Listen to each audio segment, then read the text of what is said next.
பழனி ஐ same pinch. என்னது இது? ஒரே கலர்ல காம்பினேஷனா ட்ரெஸ் பண்ணியிருந்தா இப்படிதான் கிள்ளி வைப்போம். இதெல்லாம் சின்ன பசங்க தான் செய்வாங்க. சின்ன பசங்க மட்டும் இல்ல, நம்மள மாதிரி கல்யாணம் ஆகாத யூத் கூட கிள்ளிக்கலாம். ஓரமா நில்லையா, நடு ரோட்ல நின்னு லவ் பண்ணிட்டு இருக்கற. சத்தம் போடா, பெரிய விளக்கண்ண இவரு. ஏன் சிரிக்கிற? ஒண்ணும் இல்ல. எங்க கோயிலுக்கா போயிட்டு வர? என்ன வேண்டுதல்? என்ன மாதிரி கல்யாணம் ஆகாத பொண்ணுங்க வேற என்ன வேண்டிப்பாங்க? கல்யாணம் ஆகணும்னு தான். அதுவும் இல்லாம கோயிலுக்கு ஒரு சாமியார் வந்திருந்தாரு, அவரை பார்த்துட்டு வர. என்ன சொன்னாரு?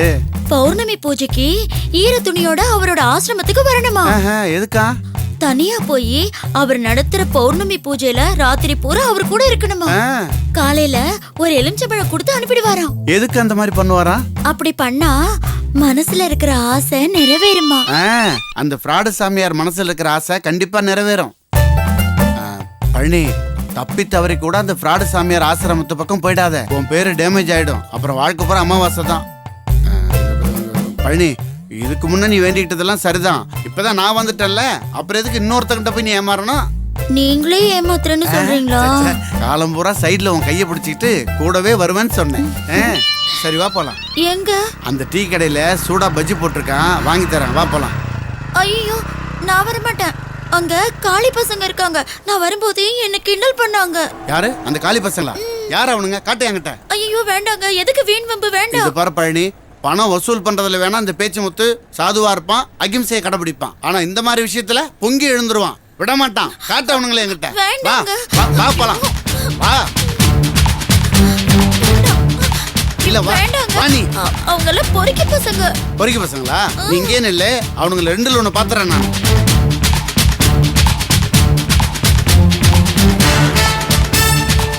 தம்பிங்களா,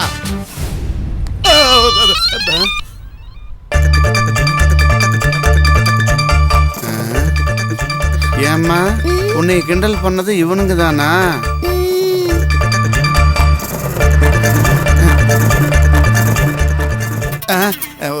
கோவப்படாதீங்க, அது அவங்க நிக்குதே அந்த பொண்ணு எனக்கு தெரிஞ்ச பொண்ணு. நீங்க கிண்டல் பண்ணதா வருத்தப்பட்டுச்சு. எதுக்கு இதெல்லாம்? ஆமா, கிண்டல் பண்ணோம். எங்களோட படிச்ச பொண்ணு, எங்க கிளாஸ்மேட்டு. என்னது கிளாஸ்மேட்டா? எங்க முதியோர் கல்வியிலையா? என்ன கிண்டல் பண்றியா? 1ஆம் கிளாஸ்ல இருந்து எங்களோட படிச்ச பொண்ணு. சரிங்க, ஏதோ நடந்து போச்சு, வேண்டாங்க, வம்பு தும்பாயிடும். என்னையா வம்பு தும்புன்னு பேச்சு வருது? இல்லைங்க, கோச்சிக்காதீங்க, நான் தான் வம்புல வந்து மாட்டிக்கிட்டேன். என்ன உள்ளுக்குள்ளேயே முடங்குற? ஒன்றும் இல்லைங்க, ஒரு கருப்பு சட்டக்காரன் என் பர்ஸ் அடிச்சுக்கிட்டு இந்த பக்கம் தான் ஓடி வந்தான், பாத்தீங்களா? ஐயோ போவேன். எவ்வளவு இருந்தது பர்ஸ்ல பணம்? 1000 ரூபாங்க. 1000 ரூபாயா? ஆமாங்க. ஒரு சின்ன ஹெல்ப் பண்ணுங்களேன், நீங்க கண்டுபிடிச்சு கொடுத்தீங்கன்னா ஆளுக்கு 100 ரூபா பணம் தரங்க. 100 ரூபாயா? ஆமா. டீ காசு தருவீங்களா? கொடுத்துட்றேன், சீக்கிரம் கிளம்புங்கய்யா. வாங்கடா, எப்படியும் போய் பிடிச்சிருவோம். ஓடுங்க. விடக்கூடாது, எங்க போனா விட மாட்டேன், தொலைச்சிருவேன். இனிமே இந்த வகை திரும்பவே கூடாது, பிச்சு விடுவோம், பிச்சு தொலைச்சு விடுவோம், தொலைச்சு. ராஸ்கல், சின்ன பொண்ணுங்களை கிண்டலா பண்றீங்க? கிண்டல் ராஸ்கல். வாங்க அந்த பக்கம். தேங்க்ஸ். ஒரு பய கூட உன்னை திரும்பி பார்க்க மாட்டானே. இல்ல, கிண்டல் பண்ண மாட்டானு சொன்னேன். அப்ப நான் கிளம்பட்டுமா? நான் வேணா வீடு வரைக்கும் வரட்டுமா? இல்ல பரவாயில்ல, நான் போய்க்கிறேன். தைரியமா போ, நான் பாத்துக்கிறேன்.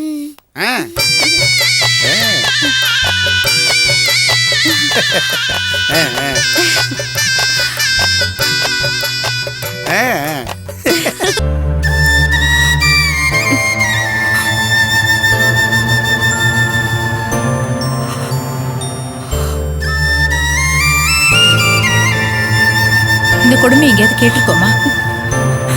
சக்தி மேல ஆட்டோவை ஏத்தி மோதிரத்துக்கு ஏற்பாடு பண்ணிருக்காரு உங்க மகன்.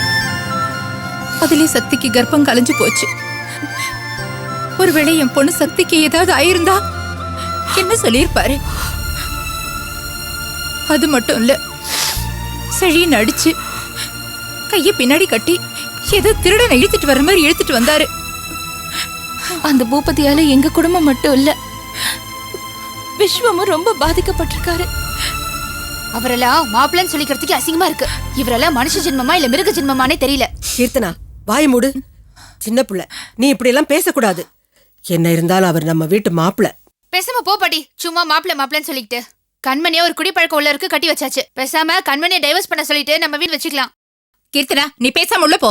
ஏமா ஏன் என்ன பேச வேண்டாம்னு சொல்ற? நம்ம எல்லாரும் சக்தி அக்காவை தப்பா நினைச்சோம்ல. மாமியாரு திவாகர் மாமா எல்லாருமே சக்தி அக்காவை தப்பா நினைச்சாங்கல்ல. இதுக்கெல்லாம் காரணம் யாரு? அவர் தானே. மறுபடியும் நீ அவரை மாப்பிள்ளனே சொல்லிட்டு. என்ன இருந்தாலும் அவன் எனக்கு பண்ண பாவத்துக்கு அவனுக்கு தண்டனை வாங்கி கொடுக்கணும். அவனால இன்னைக்கு என் வாழ்க்கை என்னன்னு தெரியாம நின்னுட்டு இருக்கேன். கடவுள்னு ஒருத்தர் இருந்தா கண்டிப்பா அவனுக்கு தண்டனை கொடுக்கணும். சக்தி, நீ கவலைப்படாதம்மா. உன் மேல எந்த தப்பும் இல்லைன்னு எல்லாரும் புரிஞ்சுக்க தான் போறாங்க. உன் புருஷன் உன்னை ஏத்துக்க தான் போறாரு. அவர் ரொம்ப நல்லவருமா.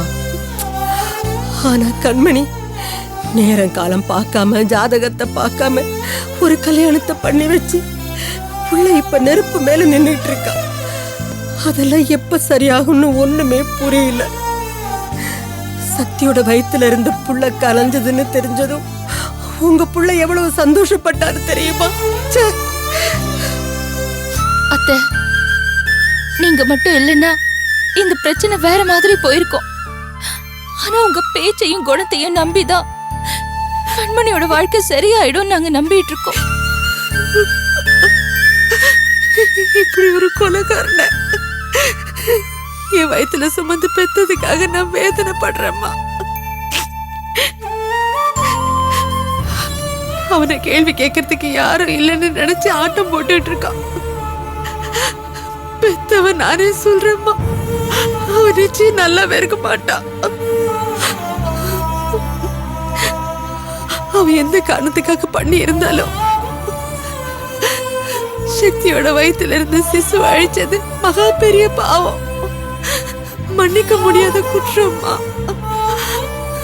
இதுக்காக என் குடும்பம் என்ன கஷ்டப்பட போதோ தெரியலையே.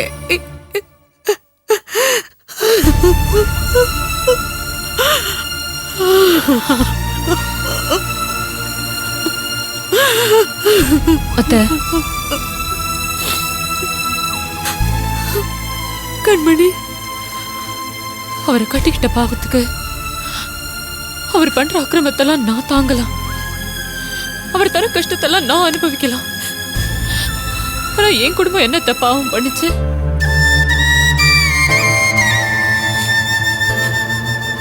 என்ன ரொம்ப டார்ச்சர் பண்ணாரு. முட்டாள்தனமா இருந்தாலும் புருஷங்கிற காரணத்துக்காக நான் பொறுத்துக்கிட்டேன். ஆனா என் கூட பிறந்தவன் மேல ஆட்டோவை விட்டு இடிக்கிறதும் சரி என்ன மாட்டு அடிக்கிற மாதிரி அடிச்சு கையை பின்னாடி கட்டி கூட்டிட்டு வருதும், கீர்த்தனாவுக்கு கல்யாணம் ஆனாலும் அவளை நான் நிம்மதியா வாழ விட மாட்டேன்னு சொல்றாருன்னா அவர் மனசுல எவ்வளவு வன்மமும் வக்கரமும் இருக்கணும். அவனை நினைச்சா எனக்கே ஆத்திரமா வருதும்மா. அது மட்டும் இல்லாத என்கிட்ட வந்து நான் இன்னொருத்தி கூட சந்தோஷமா இருக்கேன், உன்னால ஒண்ணும் கிழிக்க முடியாது, நான் ஆம்பளை அப்படின்னு திமிரா பேசிட்டு போறாரு. அந்த அளவுக்கு திமிரா பேசுறதுக்கு இவருக்கு என்ன தகுதி இருக்குன்னு எனக்கு புரியல. தகுதி இருக்கிற எவனும் இப்படி திமிரா அலையறது இல்லம்மா. இந்த நாய் வெட்டிய கொலைச்சிட்டு தெரியுது. இவ்வளவு நாள் நான் பொறுமையா இருந்தேன், அது அவர் வேற மாதிரி எடுத்துக்கிட்டார் போல இருக்கு. ரொம்ப கஷ்டப்பட போறார் அத்தை. என் குடும்பத்தை பழி வாங்கணும்னு அலையிறவரை நானும் நிம்மதியா இருக்க விட மாட்டேன்.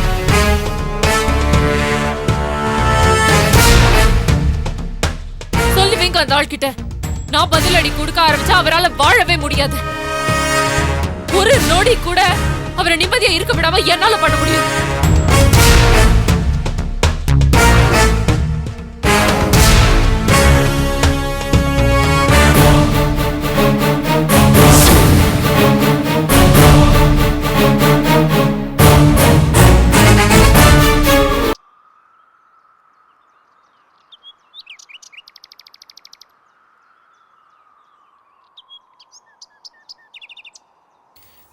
மேகலா, என்ன சைலண்டா இருக்க? எனக்கு ரொம்ப குழப்பமா இருக்கு அனிதா. நீயே இப்படி குழம்பி போயிட்டனா எப்படி? மேற்கொண்டு என்ன பண்றதுன்னு புரிய மாட்டேங்குது. சக்தி திவாகர் விஷயத்தை இப்படியே விட முடியாது, ஆனா என்ன பண்றதுன்னு புரியல. நானும் சக்தி மேல ரொம்ப கோவமா இருந்தேன், ஆனா அவ நடந்ததெல்லாம் சொன்னா. பாவம் தெரியுமா, அவளுக்கு எதுவுமே தெரியாது. நடந்தது ஒரு ஆக்சிடென்டா இருக்கும்போது அவ மட்டும் எப்படி பொறுப்பாக முடியும்? நமக்கு தெரிஞ்ச இந்த உண்மை திவாகரோட அப்பா அம்மாவுக்கு புரியணும். ஆனா அவங்க இப்ப ரொம்ப கோவமா இருக்காங்களே, இப்ப என்ன பண்றது? திவாகரோட அம்மா கோவப்படுறதுல ஒரு காரணம் இருக்கு. தன்னோட பேரனை இழந்துட்டோமேன்ற ஆதங்கத்துல அந்த கோவம் அவங்களுக்கு இருக்குதான் செய்யும். அந்த கோவத்துல அவங்களுக்கு நியாயம் எல்லாம் தெரியாது மேகலா. ஆனா திவாகர் அப்படி இல்ல, எப்பவுமே நியாயமா இருப்பான். மத்தவங்க பக்கத்துல இருக்கிற நியாயத்தையும் புரிஞ்சுப்பான். நம்ம அவனை தனியா சந்திச்சு பேசி நம்ம சக்தி பக்கத்துல இருக்கிற நியாயத்தை அவனுக்கு புரிய வச்சா அப்ப இந்த பிரச்சனைக்கு சொல்யூஷன் வந்துரும் நான் நினைக்கிறேன். அப்படின்னா அவரை போய் தனியா மீட் பண்ணலான்னு சொல்றியா? ஆமா மேகலா, சக்தி யாரு? திவாகரோட வைஃப். அதனால முக்கியமா இந்த விஷயத்துல திவாகரோட ஸ்டாண்ட் என்னன்றதை நம்ம புரிஞ்சுக்கணும். அபார்ஷன் பண்ணது தப்புன்னா அதுக்காக சக்தியை ஒரேடியா ஒதுக்கி வைக்கிறதும் தப்பு தானே? திவாகரும் சக்தியும் என்னோட ஃப்ரெண்ட்ஸ். எனக்கு அவங்கள பத்தி நல்லா தெரியும். காதலிச்ச காலத்திலேயே எந்த காரணத்துக்காகவும் அவங்க பிரியவே மாட்டாங்க. இப்ப கல்யாணத்துக்கு அப்புறமும் அவங்க பிரியவே கூடாது. திவாகர் அவங்க அம்மா பக்கத்துல இருக்கிற நியாயத்தை மட்டும் எடுத்து பேசுறான். அது சரியில்லை. பாவம், அவனை நம்பி வந்த சக்தி பக்கத்துல இருக்கிற நியாயத்தையும் அவன் புரிஞ்சுக்கணும். அதனால நம்ம அவனை போய் சந்திச்சு பேசி அவன்கிட்ட எல்லாத்தையும் எடுத்து சொன்னாதான் கரெக்ட்னு எனக்கு தோணுது. இல்ல அனிதா, இந்த விஷயத்த திவாகர் மட்டும் புரிஞ்சுக்கிட்டா அது பத்தாது. அவங்க அம்மா அப்பாவும் புரிஞ்சுக்கணும். அதனால திவாகரை தனியா சந்திக்காம அவங்க வீட்டுக்கு போய் அவங்க அப்பா அம்மா முன்னாடியே திவாகர் கிட்ட பேசிடலாம். அப்பதான் அவங்க கொஞ்சமாவது புரிஞ்சுக்குவாங்க. அவங்க கோபம் கொஞ்சம் குறையும். அதுவும் சரிதான். சரி, நீ சொல்றபடியே பண்ணலாம். நானும் உன் கூட வரேன். சரி, நம்ம போய் பேசலாம். வா.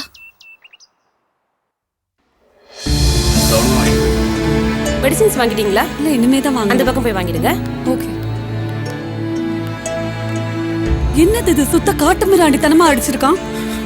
அந்த பூபதி ஒரு காட்டு மிராண்டி தான் கவிதா. இந்த மாதிரி ஒரு ரோ கிட்ட நீ எதுக்கு நியாயம் கேட்க போன செழியன்? என்ன என்ன பண்ண சொல்ற கவிதா? நானும் எத்தனை நாள் தான் பொறுத்து போறது. அதான் தாங்கிக்க முடியாம போயிட்டேன். சரி அதை விட, நீ எதுக்கு இங்க வந்தேன்னு சொல்லவே இல்லையே.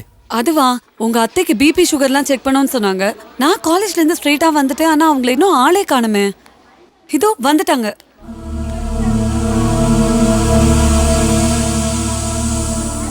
சரியா சரியா? என்னடா அது? அடிபட்டிருக்கு? என்னடாச்சு? என்ன ஒண்ணு இல்லங்கற? இவ்ளோ அடிபட்டிருக்கு? அதான் ஒண்ணு இல்லன்னு சொல்றேன்ல, நான் வரேன்.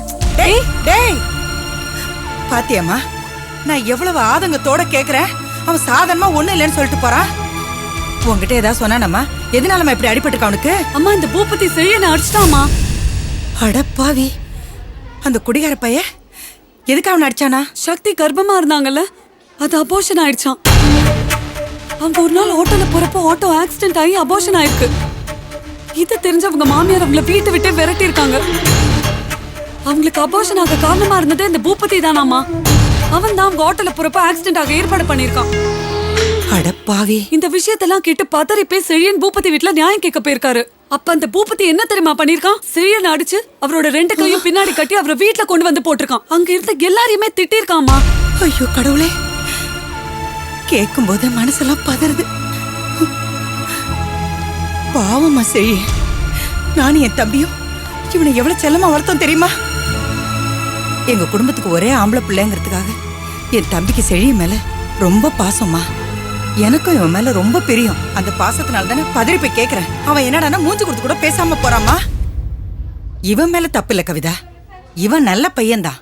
வீட்டுல இருக்காளுங்களே பொட்ட கழுதைங்க, அவளுங்க எல்லாம் சேர்ந்து இந்த பையன் மனசை கெடுத்துட்டாளுங்கம்மா. அதான் இப்படி. என்னம்மா இதுக்கு போய் ஃபீல் பண்றீங்க? எப்படிம்மா பதட்டப்படாம இருக்க முடியும்? அவன் என்ன அவனா போய் அடி வாங்கிட்டு இருந்தானா? அவ அக்கா சக்திக்காக பேச போய் தானே இந்த மாதிரி அடி வாங்கிட்டு வந்திருக்கான். வீட்டுல எத்தனை பேர் இருக்காளுங்க, எவ்வளவு ஒருத்தியாவது இவங்க கூட ஹாஸ்பிட்டல் வந்துருக்க கூடாது? இந்த பிள்ளை எவ்வளவு அடி வாங்கிட்டு வந்து நிக்குது. பெரிய மகாராணி பரம்பரை அவளுங்க, எலிசபெத் மகாராணிங்கல்ல. அதான் ஒருத்தியும் வரமாட்டாளுங்க. இவனை தனியா அனாத மாதிரி அனுப்பி வைப்பாளுங்க. நீங்க எதுக்கு டென்ஷன் ஆகுறீங்க? நீங்க வந்து உட்காருங்க வாங்க. என்னம்மா நீ? எனக்கு செழியன்னா ரொம்ப பிடிக்கும்மா. அவனை நினைச்சா எனக்கு ரொம்ப கஷ்டமா இருக்கு. அவன் எப்படி இருக்க வேண்டிய பையன் தெரியுமா? இப்படி ஹாஸ்பிட்டலுக்கு தனியா அனாத மாதிரி. அம்மா அழாதீங்கம்மா, வந்து உட்காருங்க. இன்னும் கொஞ்ச நேரத்துல டாக்டர் வந்துருவார். வாங்க வாங்கம்மா. ஆ